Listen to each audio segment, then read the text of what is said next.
আসসালামু আলাইকুম। সুপ্রিয় শিক্ষার্থীরা, আশা করি তোমরা ভালো আছো এবং নিরাপদে আছো।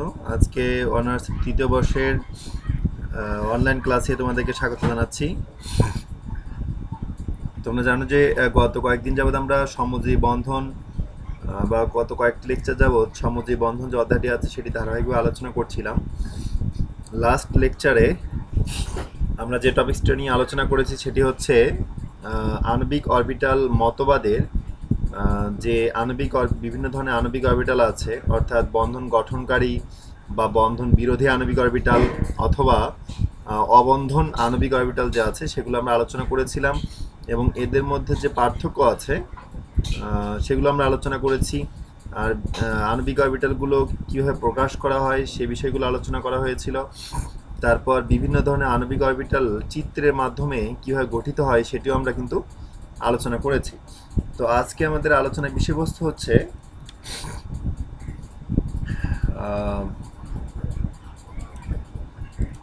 বন্ধন ও বন্ধন বিরোধী ইলেকট্রনের সংখ্যা অনুসারে অণু বা আয়নের স্থায়িত্ব।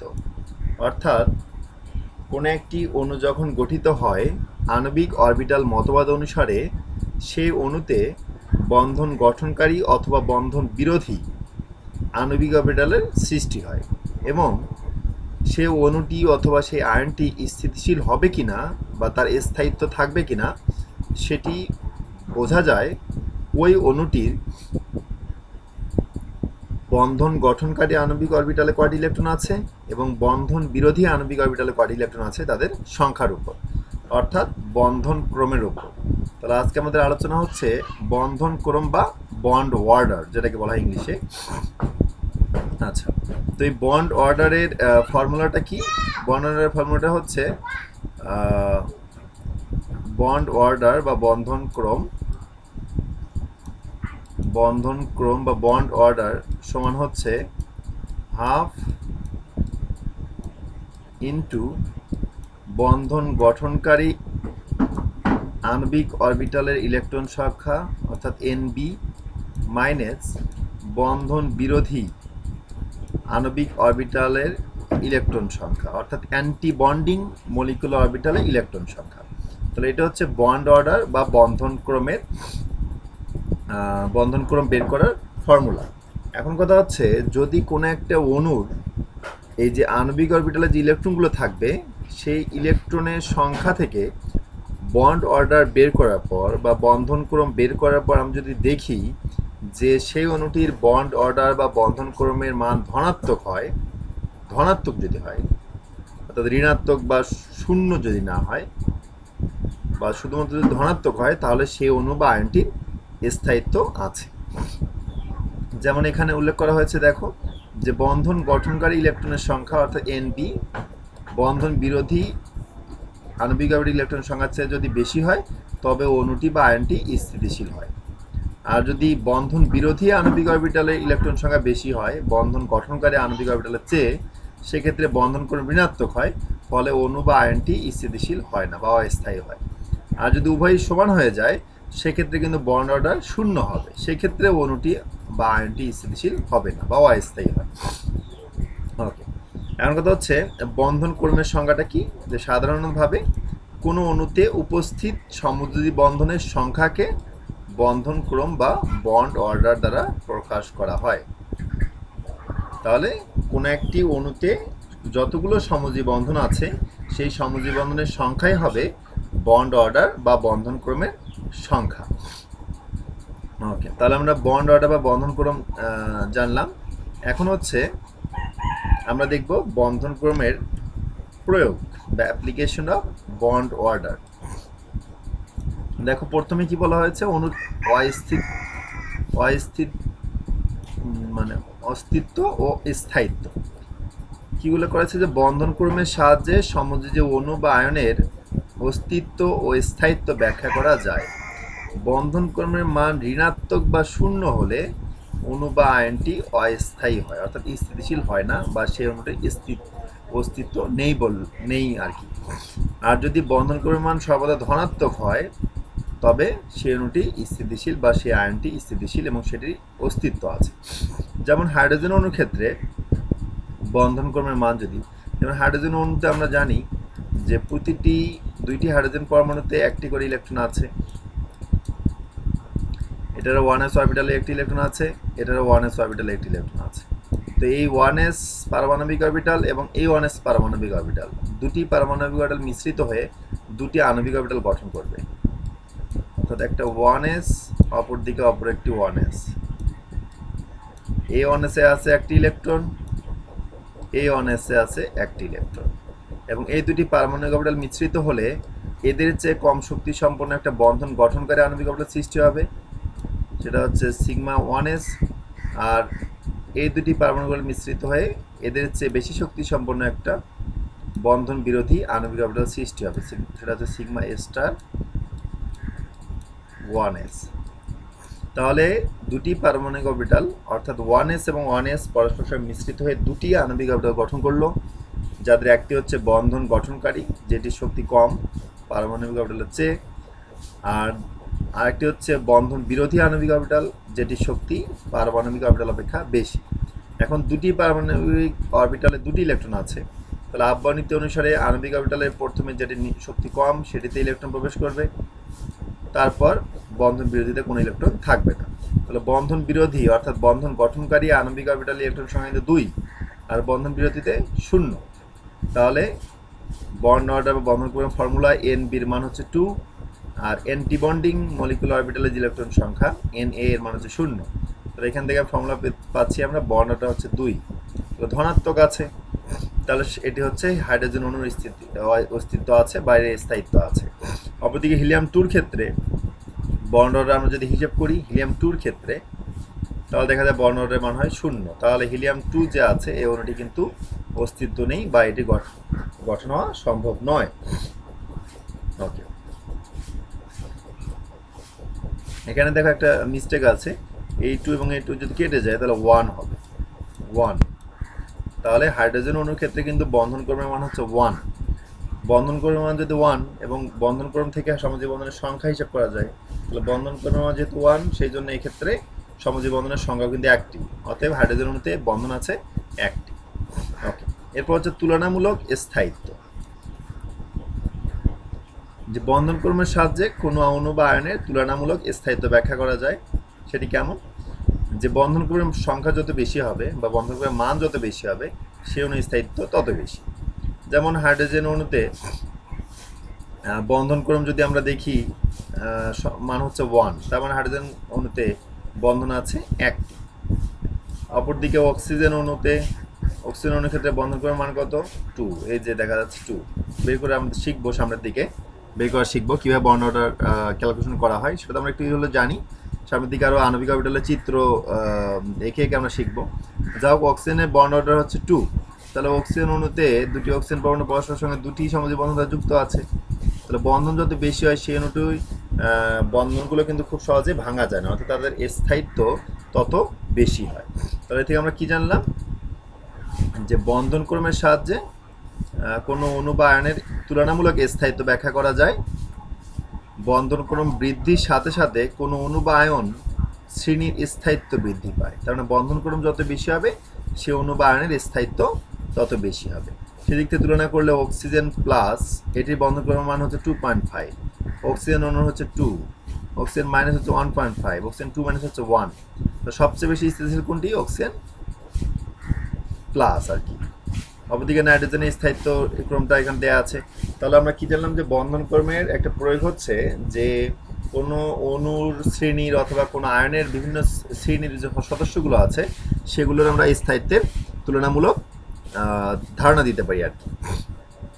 ওকে, এরপর বন্ধন ক্রমের আরেকটি প্রয়োগ হচ্ছে বিযোজন শক্তি বা বন্ধন শক্তি। আমরা জানি যে বন্ধন ক্রম যত বেশি হয় সেই সমযোজী অণুতে বন্ধনের সংখ্যা তত বেশি, এবং বন্ধনের সংখ্যা যত বেশি হবে সেই বন্ধনগুলো ভাঙা বা সেই অণুটি ভাঙা কিন্তু তত বেশি কঠিন, অর্থাৎ তার বিয়োজন শক্তির মান তত বেশি হবে। তাহলে অক্সিজেন প্লাসের বন্ধন ক্রমের মান হচ্ছে 2.5, অক্সিজেন হচ্ছে 2, অক্সিজেন মাইনাসের হচ্ছে 1.5, আর অক্সিজেন 2 মাইনাসের হচ্ছে 1। তাহলে এই অক্সিজেন প্লাস আয়নটিতে এখানে কিন্তু বন্ধন আছে 2.5, অর্থাৎ আড়াইটি বন্ধন আছে। অপরদিকে অক্সিজেন অণুতে কিন্তু দুইটি বন্ধন আছে, আর অক্সিজেন মাইনাস হচ্ছে 1.5, 1.5, তো 2.5, তার মানে এখানে দুইটি বন্ধন এবং এক্সট্রা আর একটি হাফ বন্ধনের মতো আছে আর কি। তাহলে এখানে যেহেতু বন্ধন সংখ্যা বেশি অক্সিজেন প্লাসে, সেহেতু এক্ষেত্রে বন্ধনগুলো ভাঙা বেশি কঠিন হবে, অর্থাৎ এটি বিয়োজন শক্তির মানও তত বেশি হবে। এই জন্য অক্সিজেন প্লাসের বিয়োজন শক্তির মান সবচেয়ে বেশি, সেটি হচ্ছে 642 কিলোজুল পার মোল। ওকে, এখন হচ্ছে বন্ধন দৈর্ঘ্য। আমরা কিন্তু জানি যে বন্ধনের সংখ্যা যত বেশি হয় সেই বন্ধনের দৈর্ঘ্য কিন্তু তত কমে যায়। যেমন হচ্ছে তোমরা জানো যে কার্বন কার্বন একক বন্ধনের দূরত্ব কিন্তু 154 ন্যানোমিটার। কার্বন কার্বন দ্বিবন্ধনের দূরত্ব কিন্তু 134 ন্যানোমিটার। আর যদি কার্বন কার্বন ত্রিবন্ধন হয় সেক্ষেত্রে কিন্তু 120 ন্যানোমিটার অথবা পিকোমিটার হতে পারে, যা হোক এমন। তাহলে বন্ধন দৈর্ঘ্য যত বেশি হচ্ছে সংখ্যায়, তো সেই বন্ধনগুলোর দৈর্ঘ্য তত কম হয়, কারণ বন্ধন যত বেশি হবে এই পরমাণুগুলোর নিউক্লিয়াসগুলো কিন্তু তত বেশি পরস্পরের দিকে আকৃষ্ট হবে। আকৃষ্ট হবে বলতে নিউক্লিয়াসগুলো তত বেশি কাছাকাছি থাকবে, অর্থাৎ বন্ধন দৈর্ঘ্য কমে যাবে। তাহলে আমরা কি জানলাম, যে বন্ধন সংখ্যা যত বেশি হবে সেই বন্ধনের যে পরমাণুগুলো যুক্ত থাকবে সেই পরমাণুগুলোর মধ্যবর্তী দূরত্ব অর্থাৎ আন্তঃনিউক্লিয়ার দূরত্ব কমে যায়, ফলে বন্ধন দৈর্ঘ্য কমে যায়। তাহলে যেহেতু বন্ধন ক্রম যত বাড়ে বন্ধন সংখ্যা তত বাড়ে, অতএব বন্ধন ক্রম বৃদ্ধির সঙ্গে সঙ্গে বন্ধন দৈর্ঘ্যের মান কমতে থাকবে। তাহলে এখানে আসলে বিয়োজন শক্তি হবে না, এটা আসলে মিস্টেক আছে, এটা হবে বন্ধন দৈর্ঘ্য।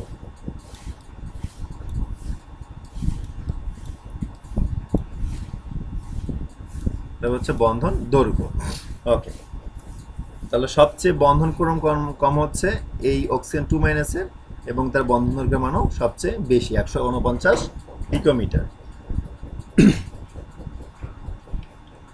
ওকে, এরপর হচ্ছে আসি আমরা যে বিভিন্ন অণুর আণবিক অরবিটালের যে ডায়াগ্রামগুলো সেগুলো আমরা আলোচনা করব।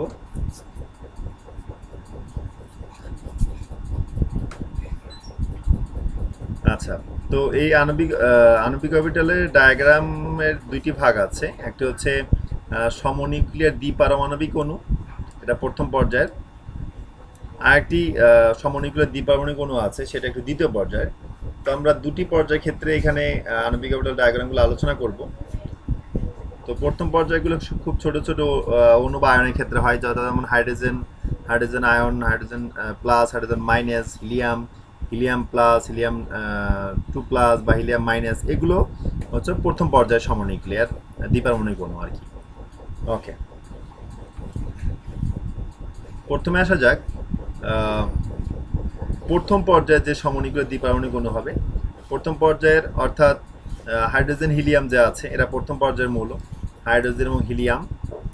আর দ্বিতীয় পর্যায়ের যখন থাকবে সেটা হচ্ছে জানো lithium, beryllium, boron, carbon, nitrogen, oxygen, fluorine, এগুলো হচ্ছে নিয়ন, এগুলো হচ্ছে দ্বিতীয় পর্যায়ের মৌল। তো প্রথম পর্যায়ের মৌলগুলোর ক্ষেত্রে কিন্তু হাইড্রোজেন এবং হিলিয়াম আছে। হাইড্রোজেনের হচ্ছে 1s ইলেকট্রন আছে একটি, আর হিলিয়ামের ক্ষেত্রে 1s দুটি ইলেকট্রন আছে, 1s2। ওকে, তাহলে আমরা প্রথমত প্রথম পর্যায়ে যে মৌল আছে হাইড্রোজেন, সেই হাইড্রোজেনের একটি অণু এবং হাইড্রোজেন প্লাস এবং হাইড্রোজেন মাইনাস এই আয়নসমূহের আণবিক অরবিটাল ডায়াগ্রামগুলো দেখব। এগুলো তোমরা অনার্স সেকেন্ড ইয়ারও পড়েছো, তারপরে এখানে একটাবার রিকল করলে বিষয়গুলো আবার একটু মনে পড়বে আর কি। ওকে, দেখো হাইড্রোজেন অণুর আণবিক অরবিটাল ইলেকট্রন বিন্যাস। হাইড্রোজেন অণুতে পরমাণু আছে কয়টি? দুটি পরমাণু আছে, দুটি পরমাণু আছে। 1s একটি হাইড্রোজেন পরমাণু 1s একটি ইলেকট্রন আছে, অপর হাইড্রোজেনের পরমাণুতে 1s একটি ইলেকট্রন আছে। তাহলে মোট ইলেকট্রন কয়টি? দুটি ইলেকট্রন। তাহলে আমাদের দুটি পারমাণবিক এই ইলেকট্রন বিন্যাসটা আমরা পরে লিখবো, আগে আণবিক অরবিটাল ডায়াগ্রামটা আঁকবো, তাহলে ইলেকট্রন বিন্যাসটা লেখা সহজ হবে। আগে ইলেকট্রন বিন্যাসটা আমরা লিখবো না। যা হোক, এদিকেও একবার শক্তি দেখানো হয়েছে, এ পাশে একটা 1s পারমাণবিক অরবিটাল, এ পাশে একটা 1s পারমাণবিক অরবিটাল, এবং যে পারমাণবিক অরবিটাল সে বরাবর সেই পরমাণুটা লিখতে হয় হাইড্রোজেন। এ পাশে হাইড্রোজেন, এ পাশে হাইড্রোজেন, এবং অণু যেটি হবে সেটা হচ্ছে মাস বরাবর, কারণ এই পরমাণুগুলোর এই পাশাপাশি দুটি পরমাণু পারমাণবিক অরবিটালগুলো মিশ্রিত হয়ে অণু গঠন হয়েছে, এগুলো হচ্ছে আণবিক অরবিটাল। সেজন্য এখানে আমরা অণু দিব, H2 বা H বন্ধন দেওয়া আছে। তাহলে দুটি পারমাণবিক অরবিটাল পরস্পর মিশ্রিত হয়ে দুটি আণবিক অরবিটাল গঠন করবে। তার মধ্যে একটা হচ্ছে শক্তি কম যেটির, সেটা হচ্ছে বন্ধন গ্রহণকারী, একটা হচ্ছে বন্ধন বিরোধী, অর্থাৎ সিগমা 1s আর সিগমা 1s স্টার। আচ্ছা, দুটি পারমাণবিক অরবিটালে ইলেকট্রন আছে একটি করে, সেই দুটি ইলেকট্রন প্রথমে যাবে কম শক্তি সম্পন্ন আণবিক অরবিটালে, অর্থাৎ সিগমা 1s এ দুটি ইলেকট্রন, আর এখানে কোনো ইলেকট্রন নেই। পাশাপাশি এইভাবে দেখানো যাবে, এইভাবে দেখানো সবচেয়ে শ্রেয়, এটা তোমার জন্য সহজ হবে। তাহলে এই পাশেটা আমরা দেখাবো, এইটা আণবিক অরবিটাল ডায়াগ্রাম বলে আমরা এটি দেখাবো। ওকে, তাহলে এখানে দেখা যাচ্ছে বন্ধন গঠনকারী। এখন যদি আমরা এর ইলেকট্রোবিন্যাস লিখতে চাই, তাহলে হাইড্রোজেন অণুর আণবিক অরবিটাল ইলেকট্রোবিন্যাসটা কেমন হবে? সিগমা 1s এ দুটি ইলেকট্রন আছে, সিগমা 1s এ দুটি ইলেকট্রন আছে, সিগমা 1s স্টারে বা সিগমা স্টার 1s এ কোনো ইলেকট্রন নেই, 0। ওকে, তাহলে এই ইলেকট্রোবিন্যাসটা আমরা লিখলাম। এখন কথা হচ্ছে বন্ধন গঠনকারী আণবিক অরবিটাল ইলেকট্রন সংখ্যা কত? এনপির মান হচ্ছে 2, আর বন্ধন বিরোধী আণবিক অরবিটাল ইলেকট্রন সংখ্যা হচ্ছে 0।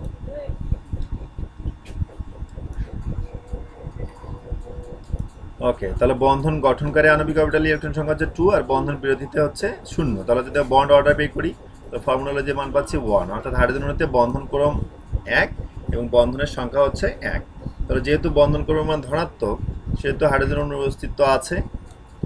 হাইড্রোজেন অণুতে বন্ধন হচ্ছে একটি, সে বন্ধন শক্তি মান এটা মুখস্থ, মান এটা মনে রাখলে হবে, না রাখলে হবে। ওকে, এবং এখানে যেহেতু কোনো বিজোড় ইলেকট্রন নেই, সেই জন্য হাইড্রোজেন অণুটা আসলে ডায়াচুম্বকীয় বা ডায়াম্যাগনেটিক। যদি কখনো আণবিক অরবিটাল গঠনে বা আণবিক অরবিটালে যদি কোনো বিজোড় ইলেকট্রন থাকে, সেক্ষেত্রে সেই অণু বা সেই আয়নটি হচ্ছে প্যারাম্যাগনেটিক হয়, আর যদি জোড় ইলেকট্রন সংখ্যা থাকে, তাহলে সেক্ষেত্রে সেটি ডায়াচুম্বকীয় বা ডায়াম্যাগনেটিক হয়ে থাকে।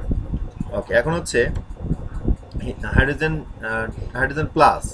হাইড্রোজেন প্লাস মানে হাইড্রোজেন অণুতে কিন্তু ইলেকট্রনের সংখ্যা কিন্তু 2। হাইড্রোজেন অণুতে কিন্তু ইলেকট্রনের সংখ্যা 2টি, কিন্তু হাইড্রোজেন প্লাসে কিন্তু একটি ইলেকট্রন সে দান করেছে, মানে একটি হবে শুধু। অর্থাৎ দেখে ইলেকট্রন বিন্যাস কেমনটা হবে? এটা 1s একটি, এখানে 1s, ইলেকট্রন সংখ্যা এখানে একটি আছে, এখানে কোনো ইলেকট্রন নেই।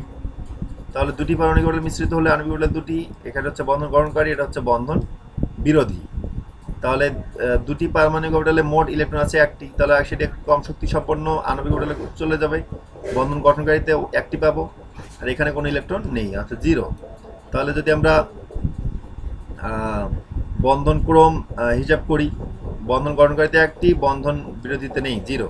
তাহলে হিসাব করলে বন্ড অর্ডার পাচ্ছি হাফ, অর্থাৎ বন্ধন ক্রম যেহেতু ধনাত্মক, অর্থাৎ এই আয়নটির স্থায়িত্ব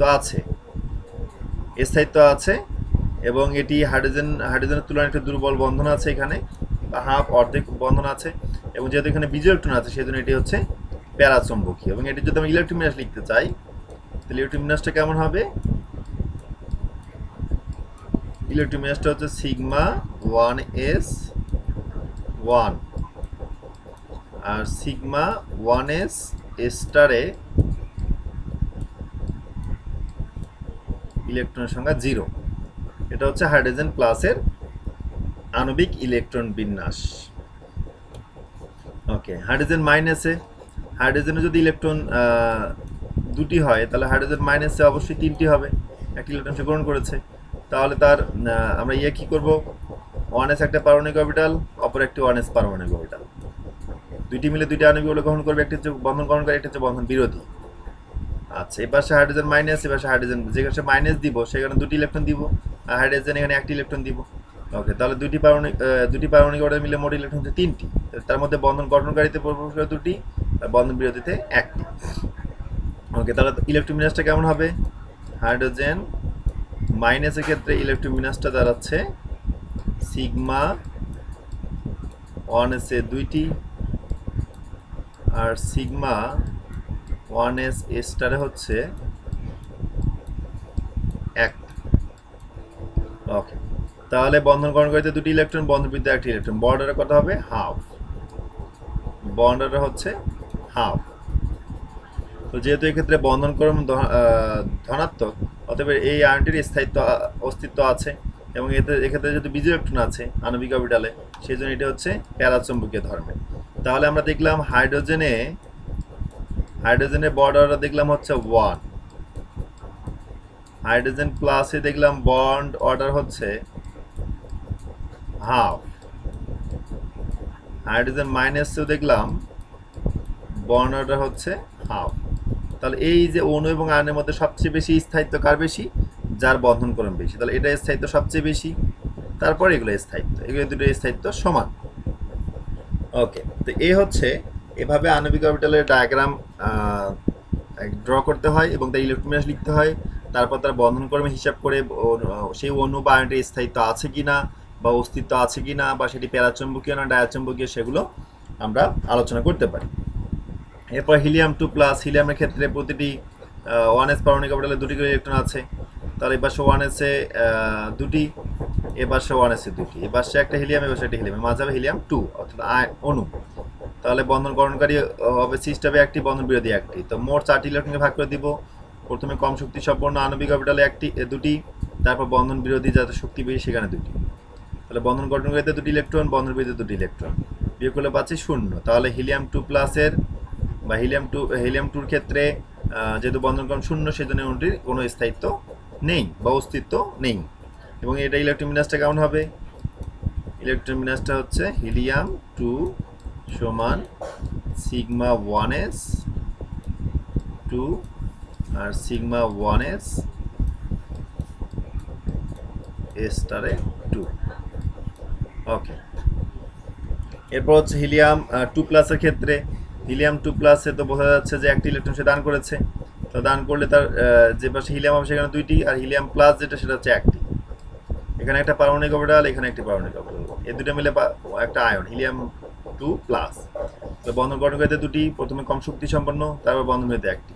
বন্ধনক্রমের হিসাব করে দেখা যাচ্ছে হাফ হচ্ছে, অর্থাৎ যেহেতু বন্ধনক্রম ধনাত্মক পাচ্ছি অতএব এই হিলিয়াম 2 এর প্লাসের আয়নটির স্থায়িত্ব আছে বা অস্তিত্ব আছে। এবং এতে যেহেতু বিজোড় ইলেকট্রন আছে সেজন্য এটা প্যারাচুম্বকীয়। ওকে, এই ইলেকট্রোমিনাসটা লিখতে পারবা। তাহলে আজকে এ পর্যন্তই।